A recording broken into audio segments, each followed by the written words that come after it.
সুবহানাল্লাহ। রাগ করলা? না। এই নামগুলো নিলে ভালো না ক্ষতি? ভালো। তোমার চারটে কথা বলে যাবো, কথা চারটা যদি সত্য হয় সত্যই বলবা, মিথ্যার আশ্রয় নিবা, আল্লাহর কাছে ঠেকা থাকবা। কি কইছি কথাটা বুঝতে পারছো? জি। মুখ লাগাও।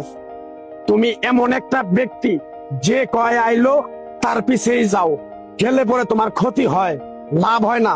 কথাটা ঠিক না বে ঠিক? ঠিক। রাগ করলা? না, না। যখন তোমার কাছে টাকা পয়সা থাকে তখন তোমার আপন বন্ধু বান্ধব, কাছের মা বাবা মা থাকে। যখন তোমার কাছে টাকা পয়সা থাকে না, তোমার আত্মীয় স্বজন কোনো বন্ধু বান্ধব তোমার কাছে থাকে না। কথাটা ঠিক না বে ঠিক? ঠিক। রাগ করলা? না, না। এই কথাগুলো আগে পিছে কোনদিন বলছিলা? না। তুমি মানুষের পিছনে যায় হাজার হাজার টাকা পয়সা নষ্ট করো, তোমার পিছনে এসে কেউ 10টা টাকা ক্ষতি করে না। কথাটা ঠিক নেবে ঠিক? ঠিক, ঠিক। আরেকবার কও বিসমিল্লাহ। বিসমিল্লাহ। আরেকবার কও সুবহানাল্লাহ। সুবহানাল্লাহ। বিশ্বাসে বস্তু মিলে তর্কে বহুদূর। তোমার যে কথাগুলো বলছি সত্য বলছি না মিথ্যা বলছি? সত্য। তুমি এমন একটা ব্যক্তি, মানুষের দুঃখ কষ্ট দেখতে পারো না, তার পাশে যাই দাঁড়াও, তারা এসে তোমার পিছন থেকে ক্ষতি করার জন্য ঘুরে।